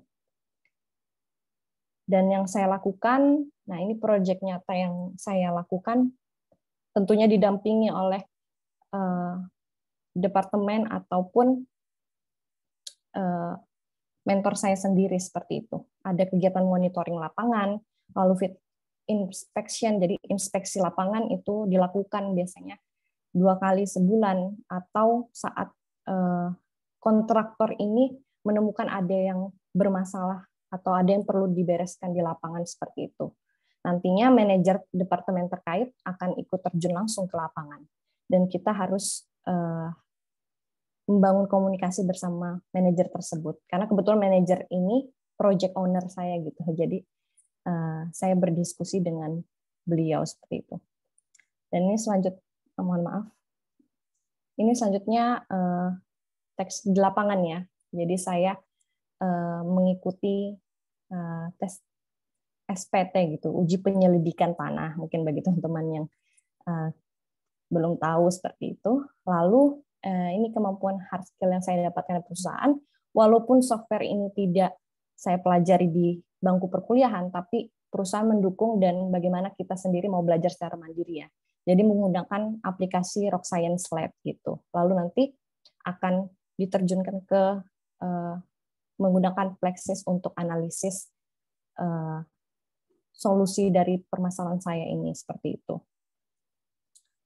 Dan ini kegiatan-kegiatan saya seperti itu. Jadi setiap minggu saya diizinkan untuk mengikuti weekly meeting gitu. Sungguh itu kesempatan yang bagus gitu ya. Karena tidak hanya magang, tapi saya langsung dibawa untuk ke dalam rapat besar departemen seperti per minggu itu sekali, dan meeting koordinasi setiap hari. Jadi sebelum ke lapangan ada yang namanya P5M, yaitu kegiatan pembicaraan 5 menit atau sharing 5 menit seperti itu untuk seluruh departemen. Lalu kita akan meeting koordinasi untuk seluruh departemen. Kita akan membahas target kita, capaian kita yang akan kita lakukan hari itu juga atau kita kerjakan supaya efektif gitu pekerjaan yang dilakukan di lapangan. Dan terakhir ada nantinya presentasi progres, yaitu di tengah-tengah, biasanya di bulan kedua atau ketiga, lalu final project. Iya. Ya. Oke. Terima kasih. Ini bisa dilihat ya, mungkin timeline journey kita ada onboarding tadi sampai induksi K3, orientation, training, lalu persiapan project, terakhir final presentasi projectnya. Oke, mungkin dan ini ya satu lagi ya, maaf, dokumen-dokumen yang perlu sebagai syarat untuk mendaftar program ini bisa teman-teman lihat. Mungkin untuk info lebih langsungnya bisa cek langsung ya platformnya Kampus Merdeka, di situ lengkap. Jadi teman-teman saya percaya bisa menggali informasi lebih dalam setelah ini. Oke, terima kasih. Mungkin sekian yang bisa saya sampaikan. Saya kembalikan ke moderator. Terima kasih. Ya, terima kasih Mbak Kadek. Baiklah, langsung saja kita masuk ke sesi diskusi atau tanya jawab. Bagi para peserta, silakan yang ingin bertanya, mungkin bisa raise hand, baru nanti silakan bertanya langsung terkait tentang program magang. Sangat bagus sekali tadi Pak pemaparan dari Mas Altafa ya, bahwa dalam pemilihan studi independen kita perlu memperhatikan sesuaikan dengan bidang ilmu kita, begitu ya. Jadi memang harus berhati-hati. Kemudian untuk yang program magang banyak sekali pengalaman-pengalamannya. Tadi paling penting adalah pengalaman seperti menemukan relasi dari mahasiswa perguruan tinggi lain, begitu ya Mbak Kadek. Ya, kemudian Mas Altafa tadi juga mendapatkan sertifikat yang biasanya kalau zaman dulu mungkin yang kayak saya Microsoft gitu, pelatihan itu harus bayar, dan dulu belum ada Kampus Merdeka gitu ya yang memfasilitasi gitu. Jadi mau nggak mau kayak mikir harus kursus begitu ya, atau nanti sembari bekerja baru bisa mengambil sertifikatnya. Tapi sekarang banyak sekali hal yang dilakukan oleh program Kampus Merdeka ini. Ya, silakan para peserta yang ingin bertanya lebih lanjut. Ya, silakan untuk peserta Bugi Sulistyo, silakan. Oke, terima kasih buat atas kesempatannya. Saya ingin bertanya tentang konversi. Ya. Kan program MSIB ini beberapa bisa dikonversi ke PKL atau KKN atau bahkan dua-duanya. Nah, sebenarnya nilai untuk PKL atau KKN itu diambil dari transkrip yang diberikan oleh mitra MSIB atau dari laporan PKL atau KKN yang dibuat, yang isi laporannya itu tentang program MSIB. Jadi dari mana asal nilainya? Dari laporan itu atau dari transkrip nilai konversi? Mungkin itu. Ya, mungkin langsung dijawab oleh para narasumber kita. Mas Altafa, Bu Masayu atau Mbak Grace? Mungkin Bu Masayu bisa. Baik, sebetulnya begini, kalau untuk konversi nilai itu sebetulnya masih masuk di ranahnya program studi ya. Tapi berbagai kegiatan magang yang selama ini saya ketahui, apakah itu nanti dia dikonversikan ke KKN atau ke PKL atau ke mata kuliah. Nah, kalau yang saya sampaikan tadi, apabila mata kuliah itu berkesesuaian, kegiatan itu bisa dipantau dari logbook. Jadi mahasiswa yang melakukan kegiatan MSIB ini, dia tuh punya kewajiban untuk membuat logbook gitu ya. Nah, dosen ini berperan untuk bisa memantau kegiatan-kegiatan mahasiswa. Kegiatannya itu apa? Misalnya tadi kalau misalnya ini saya agak spesifik. Si Mbak Grace tadi kegiatannya itu adalah melakukan soal investigasi. Mata kuliah yang diambil Mbak Grace pada saat ini dia itu adalah misalnya teknik fondasi gitu ya. Maka itu sudah bagian daripada mata kuliah teknik fondasi, atau misalnya memang ada khusus mata kuliah soal investigasi, itu bisa dilakukan sebagai bagian konversi. Jadi mungkin kalian bisa saya pahamkan bahwa penilaian dari mitra itu bukan fokus kepada satu bidang. Artinya dia juga melihat bagaimana kerja kelompoknya, bagaimana inisiatifnya. Jadi di dalam sertifikat itu dia banyak memasukkan, misalnya ada teknik dasar atau pengetahuan keteknikannya, ada dia terkait dengan bagaimana inisiatifnya, bagaimana. Jadi begitu yang di dalam penilaian yang saya lihat ya selama ini sertifikat. Karena memang dalam kegiatan magang itu tidak hanya fokus mengenalin kalian terhadap prakteknya bidang mata kuliah, tapi justru tadi macam-macam skillnya, bagaimana kepemimpinannya, bagaimana dia bekerja pada timnya, bagaimana inisiatifnya gitu ya. Jadi hal-hal seperti itu menjadi bagian dalam penilaian. Nah, kalau tadi menyampaikan Bu, apakah PKL itu nanti bisa, itu perannya dari program studi. Misalnya kalau PKL ini kan tidak ada dosen pembimbing ya, artinya maksud saya bukan pembimbing khusus seperti mata kuliah, enggak. Misalnya KKN juga. Itu kan kalau PKL itu kan tidak-tidaknya agak banyak bidang yang bisa dilaksanakan di dalam poin PKL itu. Nah, jadi kalau PKL dengan kegiatan magang maka bisa otomatis dia masuk. Karena kegiatan PKL ini implementasi mata kuliah ke lapangan. Karena di dalam proses PKL dia melakukan berbagai pemantauan atau proses-proses. Jadi otomatis bisa masuk di situ. Sehingga itulah yang kami harapkan dosen pun memahami perannya untuk bisa memilah atau untuk bisa mengakuin atau untuk bisa memahami kegiatan yang dilakukan di lapangan atau kegiatan magang dengan capaian pembelajaran dari mata kuliah yang dibuat di dalam kurikulum tersebut. Jadi tadi kalau misalnya Mbak Kade itu selama 6 bulan dia melakukan kegiatan di lapangan. Apakah pada saat itu dia punya mata kuliah yang berkorelasi, maka itu disebut sebagai mata kuliah yang bisa dikonversikan. Tapi kalau tidak sama sekali, maka itu bisa dijadikan sebagai tambahan, sebagai mata kuliah yang istilahnya diberi nilai sebagai kredit point untuk surat keterangan pendamping ijazah tadi. Mungkin begitu, Mas Bugi Bu. Iya. Ya. Cukup jelas ya penjelasannya, Mas Bugi. Iya. Iya. Oke. Baik, terima kasih Bu Mas Ayu. Kita lanjut lagi, ini ada yang bertanya. Daud Trio, silahkan. Terima kasih atas kesempatannya. Selamat pagi. Mungkin ada 2 pertanyaan saya. Yang pertama adalah saya kan di batch 3 ini rencana mau ngambil studi independen. Dan ketika saya mungkin keterima nanti, studi independennya dilaksanakan secara luring, apakah uang keberangkatan tiketnya itu dirembus seperti pada batch pertama? Itu lalu yang kedua, maksimal dari mengikuti kampus Merdeka ini. Soalnya kan ada teman saya yang sudah mengikuti 2 kali MSIB dan dia mau daftar lagi yang ketiga, tetapi itu udah tidak bisa, maksimal 2 kali. Apakah kita bisa mengikuti program kampus Merdeka yang lain seperti Pejuang Muda ketika kita sudah melaksanakan MSIB ini 2 kali? Baik, itu aja. Terima kasih. Oke, silakan.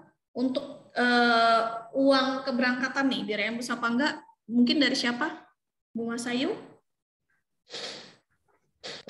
Kalau untuk artinya begini, untuk keberangkatan yang sifatnya itu biasanya dilakukan secara bersama ya. Jadi seperti yang batch kedua kemarin itu ada koordinasi untuk keberangkatan bagi mereka yang memang harus stay di tempat gitu ya. Jadi ditetapkan mereka berangkat pada tanggal segini, kemudian nanti ada berbarengan gitu kalau misalnya memang masih lokasinya masih berdekatan. Tapi kalau enggak yang pada tanggal itu muncul, artinya pada tanggal itu berdatangan gitu loh.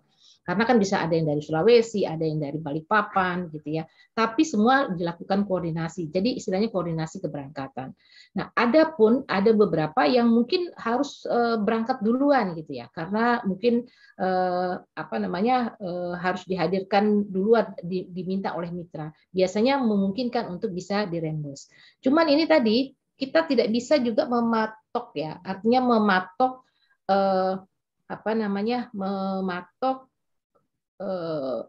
wajib gitu loh, wajib disediakan, wajib enggak seperti itu gitu loh. Karena di awal sudah disampaikan bahwa misalnya tadi saya katakan standarnya, nah standarnya untuk yang online berapa, yang offline berapa, yang hybrid berapa.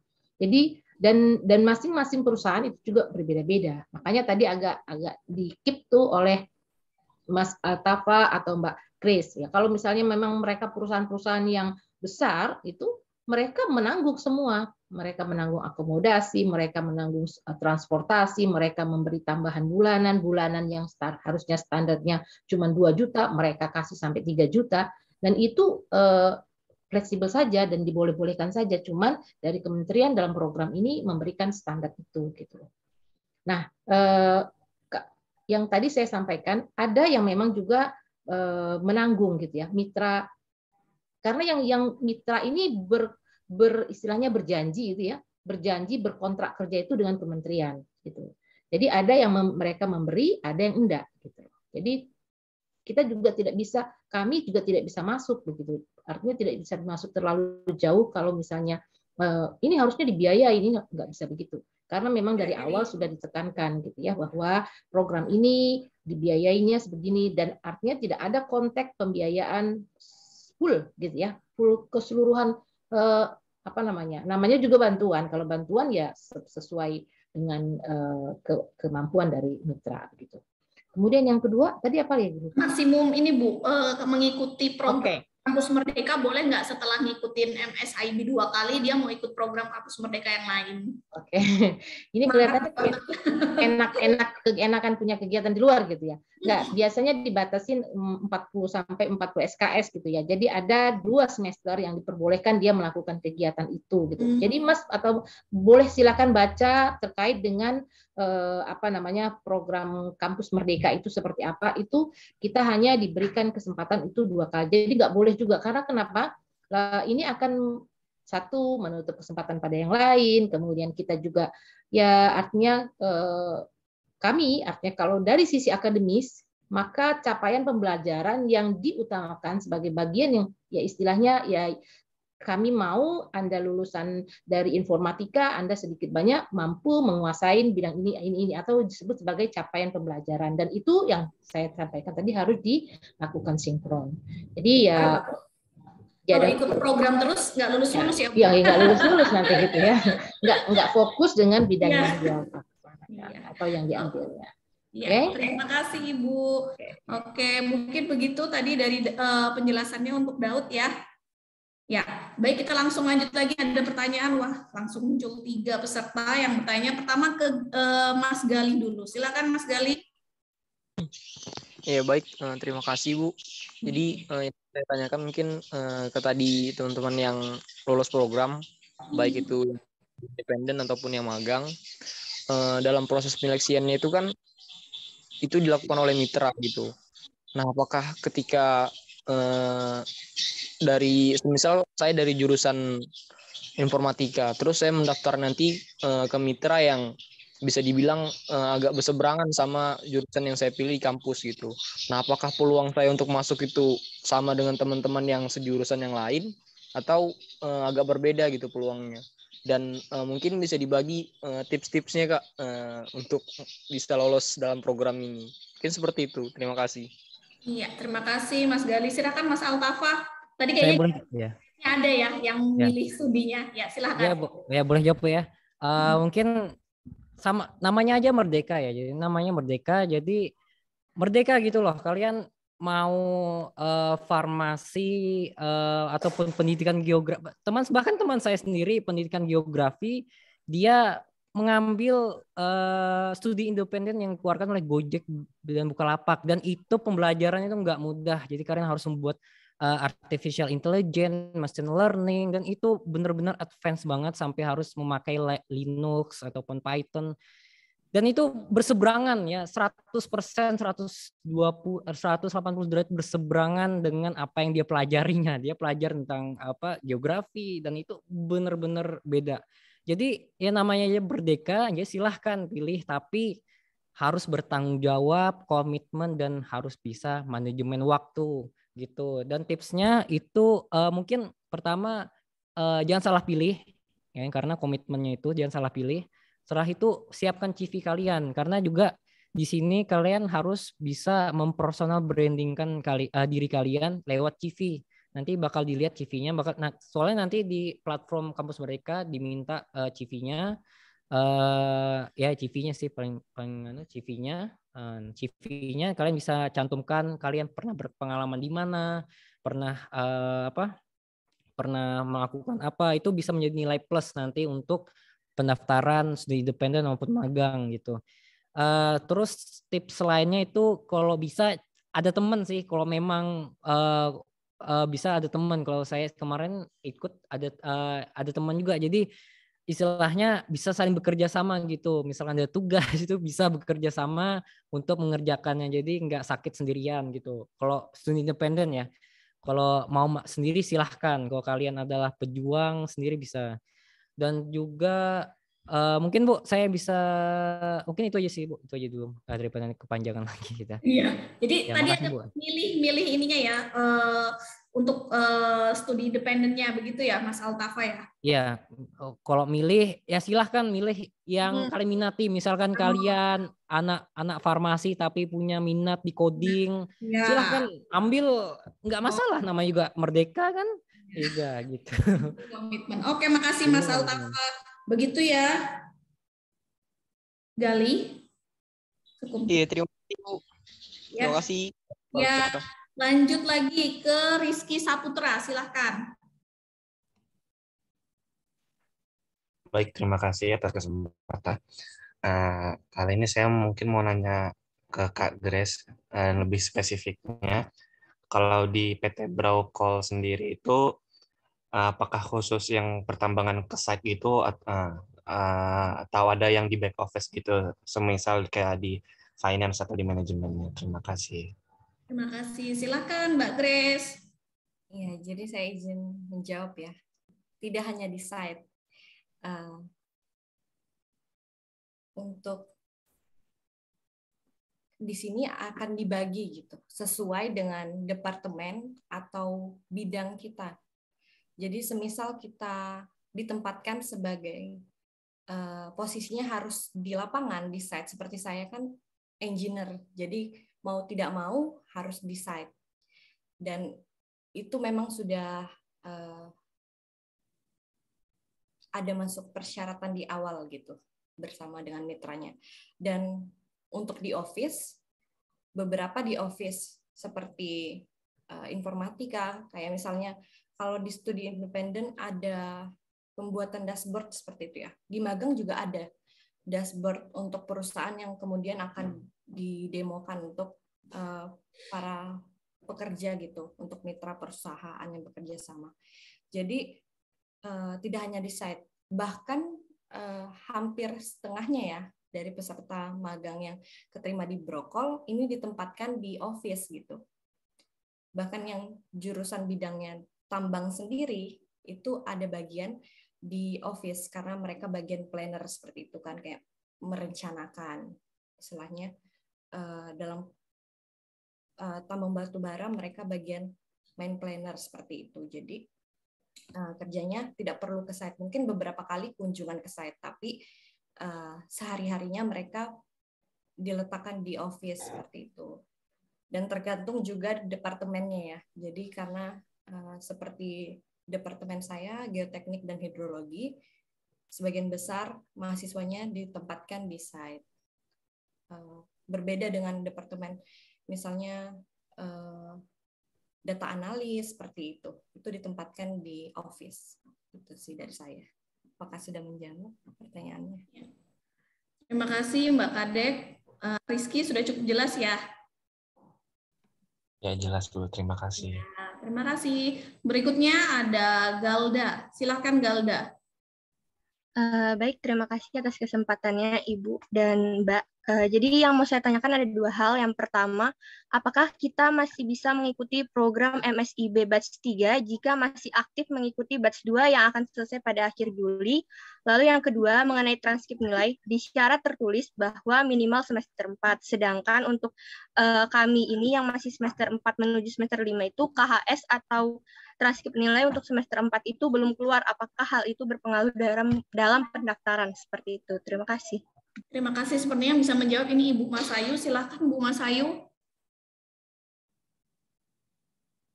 Ini Mbak Galda ini cukup semangat berarti ya, belum selesai mau langkah yang lain gitu ya. Mbak Galda ini sedang apa? Magang kah juga? Untuk pertanyaan pertama itu pertanyaan dari kakak tingkat saya, Bu. Oh, oke, nitip ya, bukan jasa titipan pertanyaan, oke, just titnya. Iya, betul. Oke, jadi sebetulnya ini kan masih berproses ya. Artinya pada saat nanti diumumkan itu kegiatan mungkin sudah berakhir gitu. Tapi kalau misalnya memang ada beberapa mitra yang mungkin berakhirnya tuh masih sampai di bulan Agustus gitu atau mau menjelang September, itu tergantung mitra. Mitranya ini dia juga menekankan untuk bisa mengambil lagi gitu ya, mengambil lagi kalau misalnya yang di tempatnya ini sudah selesai gitu. Jadi kalau misalnya dia pun melakukan terjadi overlap yang sekarang dia pakai masih ada, sementara dia ngambil lagi, tentu nggak bisa kan kalau yang ini orangnya ini juga gitu ya. Artinya dengan orang yang sama gitu. Tapi kalau misalnya sekarang sedang berproses nih, akan berakhir di bulan Juli. Sementara nanti pengumuman di bulan Agustus, dia memproses administrasi masih bisa. Kemudian yang kedua, tadi apa lagi satunya? Semester Bu, KHS semesternya belum diterima, belum keluar. Padahal syaratnya ada untuk. Silakan Anda melakukan koordinasi ke akademik untuk mendapatkan KHS sementara, gitu ya. Karena nanti kan di bulan-bulan ini sekarang kita ini sudah dikejar-kejar untuk inputan nilai begitu ya, Bu. Betul. Ya, jadi masih memungkinkan karena sekarang proses kita proses pendaftaran segala itu kan nanti sampai di bulan Juli gitu ya. Jadi nanti sampai bahkan kalaupun untuk penyertaan itu biasanya transkrip ya. Penyertaan itu biasanya masih bisa menggunakan yang lama. Cuman kita berharap tidak menggunakan yang lama gitu. Karena kenapa? Nanti kan kalau kita yang ini kan harusnya kan semester 5, berarti dia harus sudah menyodorkan yang semester 4. Kalau itu sebagai kebutuhan, maka sampaikan ke akademik untuk mendapatkan transkrip sementara untuk membantu proses. Karena biasanya kalau kami ya tetap berusaha untuk membantu proses mahasiswa melakukan kegiatan itu. Jadi dapat transkrip sementara. Terima kasih Ibu atas penjelasannya. Cukup jelas ya Galda? Sudah cukup jelas. Terima kasih Bu. Iya, baik, lanjut lagi ke Zaki Indra. Silakan. Baik, terima kasih. Sebelumnya, Assalamualaikum warahmatullahi wabarakatuh, teman-teman semuanya. Terima kasih sudah diperkenankan untuk bertanya ya, Bu. Mungkin langsung aja, ini kan saya dari semester 4 sekarang ya, yang udah jalan ke semester 5. Nah, dari semester 5, dari magang sendiri itu kalau nggak salah itu baru diadakan ya di fakultas saya itu pada semester 6 gitu, baru boleh ibaratnya kan untuk semester 6 gitu, untuk penyetaraan magang gitu kan.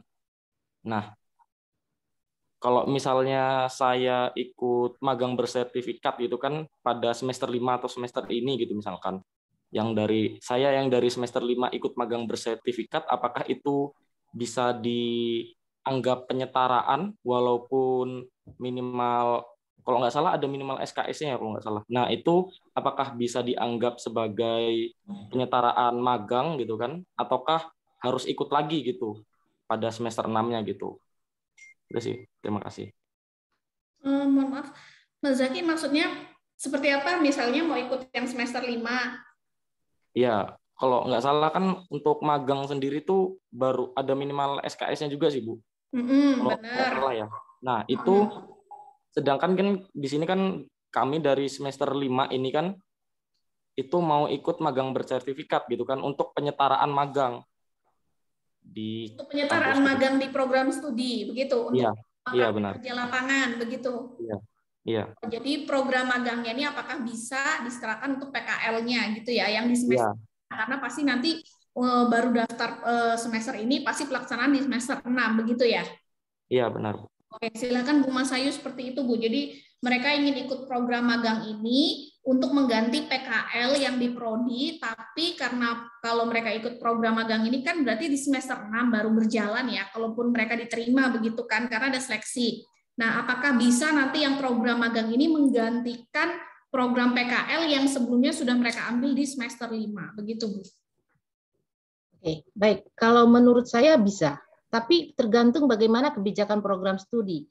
Karena kita mengambil mata kuliah yang berkaitan dengan itu untuk diakuin yang di semester depan pun masih bisa. Gitu loh. Jadi saya mengambil mata kuliah ini sekarang ini mata kuliahnya ABC. Saya mengikuti kegiatan magang, tapi mata kuliah magang saya itu ada di semester depan. Dan itu bisa diakuin karena dia sudah melakukan gitu. Tapi mahasiswa tetap harus melakukan program atau KRS-nya sesuai dengan semester yang berjalan.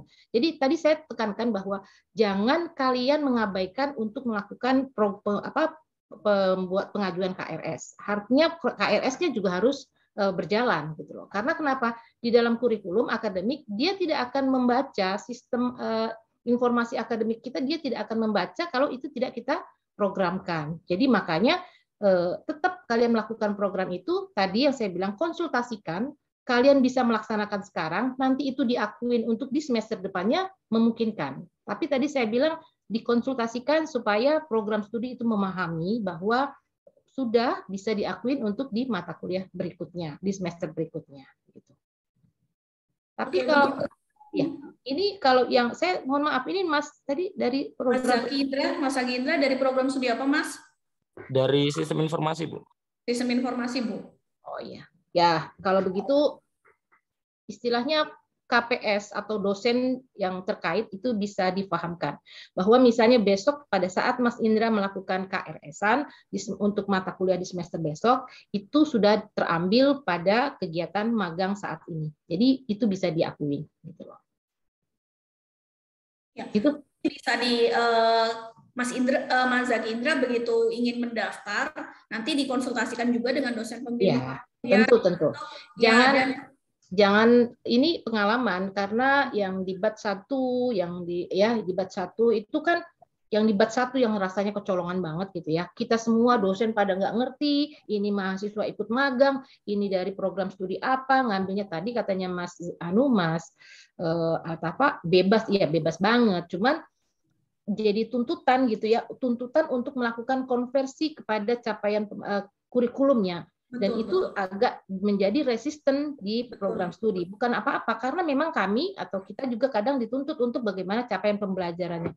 Kalau tadi saya bilang, mata kuliah yang kira-kira berkesesuaian, itu bisa dilakukan konversi dengan pencapaian, itu oke, bisa. Tapi kalau tidak berkesesuaian, maka itu masuk di tambahan SKS-nya di luar kurikulum yang ada. Begitu. Jadi ya sekarang sih memang semua program studi sedang membaca kebutuhan program-program seperti ini, memberikan kebebasan mahasiswa untuk bisa juga punya kegiatan menambah pengalamannya di luar bidangnya, difasilitasi gitu ya. Jadi makanya memungkinkan bahwa SKS kita yang awalnya 144 bisa menjadi 160 SKS karena itu adalah waktu atau jumlah maksimum gitu ya untuk kurikulum atau SKS dalam satu kegiatan kurikulum gitu. Ya, terima kasih Bu Mas Ayu. Mungkin sudah cukup jelas ya Mas Zaki Indra. Jadi nanti disampaikan juga ke Bu KPS-nya atau ke dosen pembimbing akademiknya terkait dengan ikut serta program magang ini untuk dikonversi misalnya ke PKL-nya. Begitu ya Mas Zaki? Siap, terima kasih Bu atas jawabannya. Kalau begitu terakhir ya, mohon maaf nih karena waktu kita yang terbatas. Mas Bugi kembali nih ingin bertanya. Silakan. Oke, baik Bu, terima kasih. Oke, saya pengen nanya tentang ini Bu, balik lagi ke konversi. Ini kan beberapa kali yang nggak bisa dikonversikan bakal masuk ke SKPI kan. Nah, saya ingin tanya tentang SKPI itu. SKPI itu dia dikeluarkannya pas ijazah kita keluar atau setiap setelah kita ikut kampus Merdeka itu SKP-nya bakal keluar. Sama satu lagi Bu, mau konfirmasi yang sebelumnya tadi. Tadi itu kan berarti balik lagi ke prodi ya. Kan kebetulan di semester ini saya ikut ini juga MSIB, program Bangkit. Nah, sudah dari prodi itu sudah bisa dikonversi untuk PKL sama KKN. Cuma yang ingin saya tanyakan itu tadi nilainya dari mana? Nilainya itu dari laporan PKL atau KKN yang kita buat atau dari transkrip yang bakal diberikan sama tim Bangkit nanti sama mitra MSIB tadi. Nilainya itu dari transkrip itu atau dari laporan, terutama untuk KKN sih, bukan KKN itu setahu saya ngadain dari fakultas. Mungkin itu, terima kasih. Mungkin Bu Mas Ayu boleh, SKIP-nya nanti diterima kapan Bu? Gitu. Jadi begini, SKIP itu kan surat keterangan pendamping ijazah, adalah sebagai kebijakan yang diberikan untuk membantu mahasiswa nantinya kalau misalnya mau melamar pekerjaan atau apa, maka SKP ini berbicara, menyampaikan bahwa ini sudah melakukan kegiatan selama 6 bulan misalnya di mitra mana. Nah, dengan tadi yang saya bilang, dengan dosen untuk memasukkan, tentu dia akan yang berperan memasukkan menginput data itu adalah dosen yang bersangkutan gitu ya, atau akademik kalau terkait dengan KKN gitu ya, atau PKL, biasanya lembar-lembarnya itu masuknya di akademik, dia yang akan menginput. Simpel saja, kalau saya sejak dulu menangani masalah yang mahasiswa yang sedang melakukan KKN, saya akan bertanya kegiatan-kegiatan apa yang terkait dengan mereka, kemudian itu akan berkesesuaian dengan kegiatan PKL-nya.